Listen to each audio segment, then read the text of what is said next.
Mount Marcy, 5,344 feet for the tallest point in New York State. It was about 11:15 at this point for high peak number 30. I did it. Stretch goal accomplished. I got into the 30s, and the weather was spectacular. Full views, couldn't ask for anything better. Other than maybe a few dozen less people on the summit would have been pretty awesome, as it was pretty packed up there. That would have been cool. But it's okay because, I was also a hiker clogging the summit for others, so I can't be too upset. So I whipped out my victory, toasted everything bagel sandwich with roast beef, and feasted like a king. Fun fact about Mount Marcy, did you know that then Vice President Teddy Roosevelt was climbing Mount Marcy when he found out that President McKinley was about to die from his assassination attempt, which would then make Teddy Roosevelt the President of the United States of America? So he basically learned that he'd become the president while on Mount Marcy. It's very Teddy Roosevelt-like. What a badass. While I was enjoying my sandwich on Marcy and thinking to myself, damn, I don't really want to hike in through those floating logs again for Cliff and Redfield. That sucked. Again, some people love those floating logs, so don't let my experience steer you from them if you want to experience it yourself. I personally just don't care for them. I was feeling really good, and it was still early in the day since it wasn't even noon yet. And I was having an excellent chat with Nathan, the summit steward I ran into a couple weeks prior coming down Algonquin. In case you don't know, the summit stewards educate people on the alpine vegetation on the summits and help keep people off of this vegetation. So remember to do the rock hop and stay on the rocks, everyone. Don't walk on the vegetation on the summits. Stay on the rocks. There's no reason not to. So while talking to Nathan, I said, let me ask you something. Do you think it'd be nuts if instead of going down Marcy, I hiked back down to the Lake Colden Trail and went and banged out Cliff and Redfield since I'm already here and it's still quite early? He gave me a look that said it all. The look was half, you'd be kind of crazy to spontaneously add those to this day, but the other half said, well, it is still early. So after chatting with him, I called my wife from the summit and I said, hey, I'm on top of Mount Marcy. I think I'm going to add 2 more high peaks to the day and make a long marathon hike so I don't have to add another day hike later since it's not even noon yet. And my wife, not knowing exactly what that entailed, said, okay, sounds good. Text me when you can. Send me pictures. She then called her 46er brother, Josh, the same Josh who often hikes with me that you hear all about on this podcast, and she told him what I was doing, to which he told her, wow, it's like a 27-mile hike. So my marathon day was literally becoming the length of a marathon. I gave it one last thought. I looked at my map again and thought, okay, so I simply just hike back down here, where I came from, get to the Four Corners, go all the way back down to the Lake Arnold Trail, go left the 0.5 miles further down the trail, which at the time seemed like nothing because, it's only half a mile, but it's still another mile round trip. So stupid. Then Cliff is just under a mile and Redfield is about 1.2. Piece of cake. Why not? Only at the time it just didn't occur to me that, well, yes, moron, that's the mileage, but don't forget to double them as you have to come back down each trail. Oh yeah, you also then have to walk the 7 miles back to the lodge once you finish these bonus mountains. So in hindsight, it was probably not the best decision for me to add these 2 into the mix, but spontaneous adventure excites my soul and I was going for it because I felt great, and again, it wasn't even noon yet. So I picked up my poles and started walking back down Marcy, the way I came up. All right, I'm on my way. I'm actually doing this. I'm adding Cliff and Redfield. I'm underway. There's no going back now. As I was leaving the summit, I even asked the gentleman I passed a few times that day if he wants to join me, to which he jokingly responded, no way, dude, you're crazy. Probably was. Once getting back down to the Four Corners, I ended up hiking behind an older gentleman who was almost finished with his 46. He was on his way down to Gray from the Four Corners. This was one of the highlights of the day, hiking with him. Not just because when hiking solo it's nice to chat with humans, but because he was very pleasant.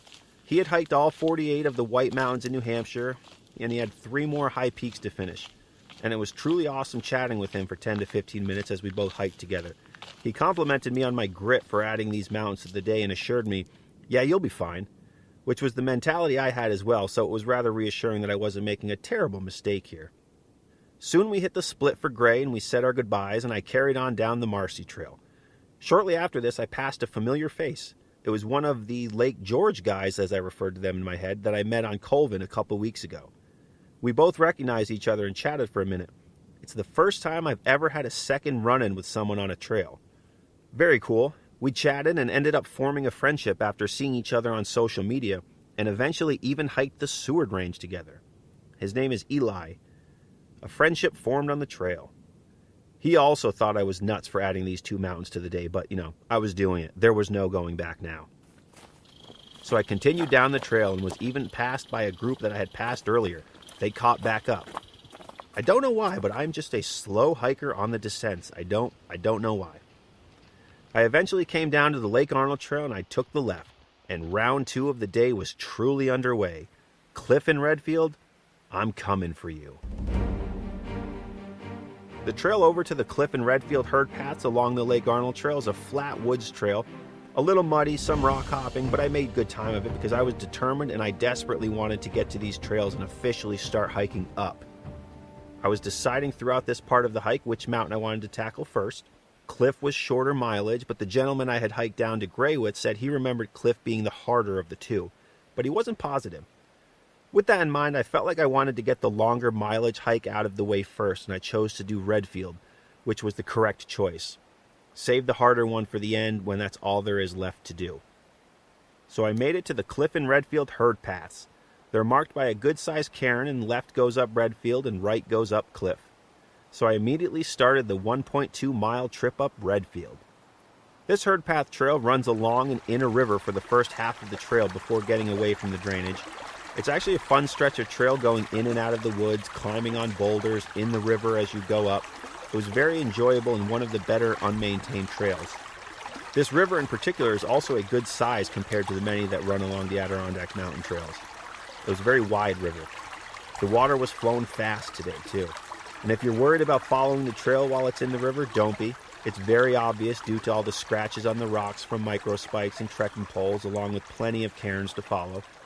Once leaving the water behind, the final half of the trail is a classic exposed route, very worn herd path trail to the top. Classic Adirondack herd path. At this point, I passed the only people I'd see on Redfield, a couple, probably in their late 20s, and their dog. The guy said there wasn't much of a view at the top, while the girl told me they were great views at the top. So, a little conflicted. But at this point, I didn't know what to think, so I just kept hiking. I did find myself stopping for a breather pretty often while going up Redfield. I was definitely physically exhausted, and I was also kind of bored in my head. I really wish I had someone to chat with. But such is solo hiking.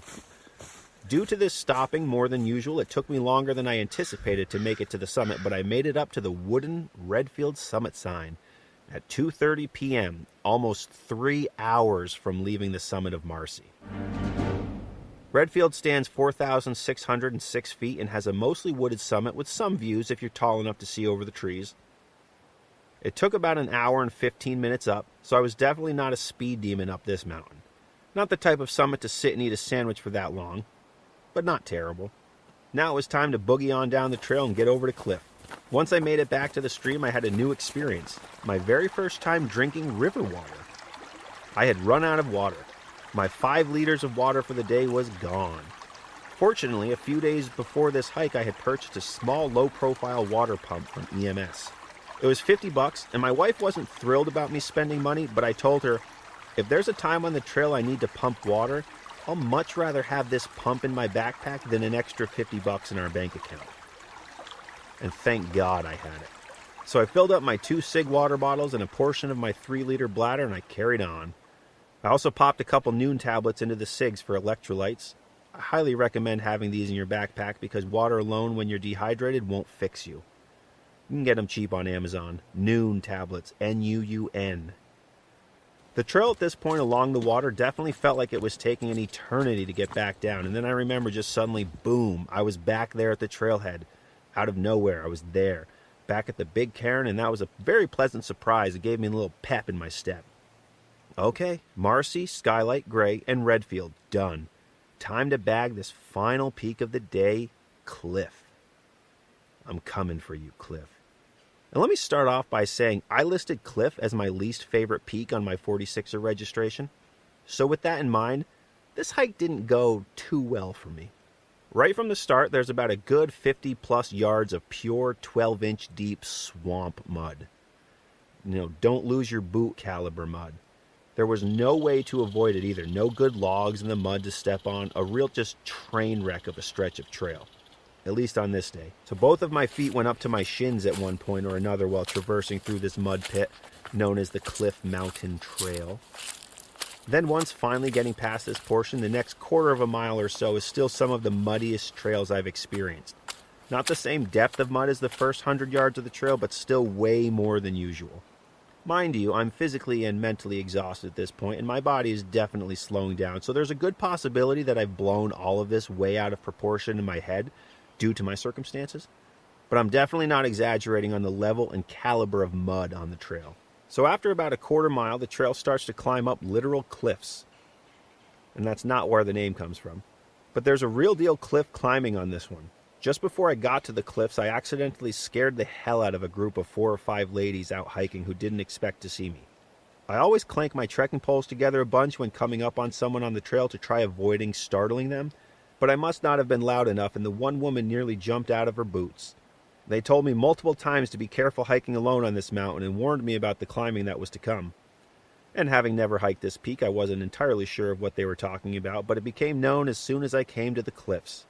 So I grabbed some roots along the side of the slab and started climbing. I actually ended up off trail at some point and did a quick bushwhack to get back to the trail and fortunately found it after a few minutes, thankfully, so not too bad.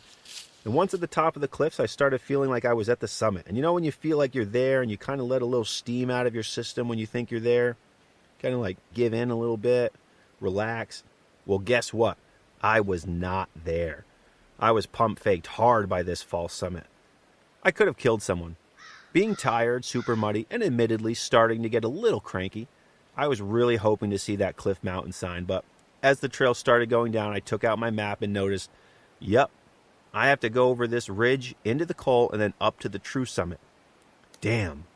The information was there, so it shouldn't have come as a surprise, but I didn't look as this was a spontaneous choice to hike these mountains, and it bit me in the ass a little bit. Only emotionally. And a little physically, but mostly emotionally, and spiritually. But definitely emotionally. Anyways, I carried on into the col and up the final 0.1 miles or so to the summit. A completely wooden summit with some peaks popping out over the trees, but again, not a great summit to hang on and take in some views. But I made it to the Cliff Mountain summit sign at 4:50 p.m. 3,960 feet of elevation. Almost 12 and a half hours into my day from my 5th high peak of the day and high peak number 32. Surpassing my month stretch goal by multiple mountains. I was stoked. Cliff ranks 44th out of the 46 high peaks elevation-wise, so it's one of the shorter mountains. But I was proud of making it there. But then reality set in. Yeah, dude, it's totally cool. You summited Marcy, Skylight, Gray, Cliff, and Redfield today. Great job. Too bad you still have an 8-mile walk back to the lodge. Dear God, just kill me now. The thought of that 8-mile walk back to the lodge, including another trip through the floating logs, was just not what I wanted to do at this point. But there was no choice in the matter. Sure, I could have taken other trails, but they would have added a lot of time and mileage, so that wasn't happening. I took a photo, called my wife to tell her I made it, and started back down the trail. Coming down cliffs certainly felt much faster than going up, which is typical for most hikes, though, as I've mentioned, I tend to go faster on the ascents.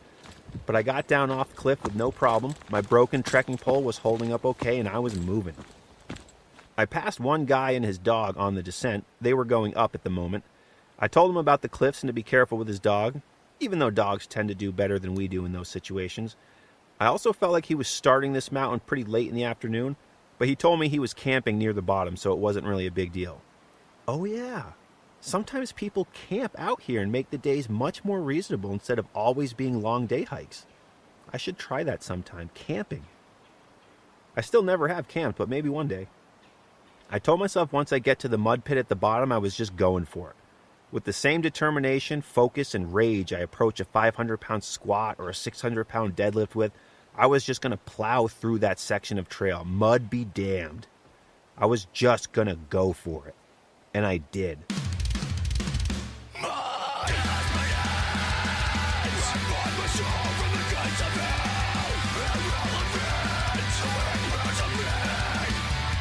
And man, did I get muddy. but it did prove to be much faster that way. My feet were pretty gross, and I told myself I was going to change my socks.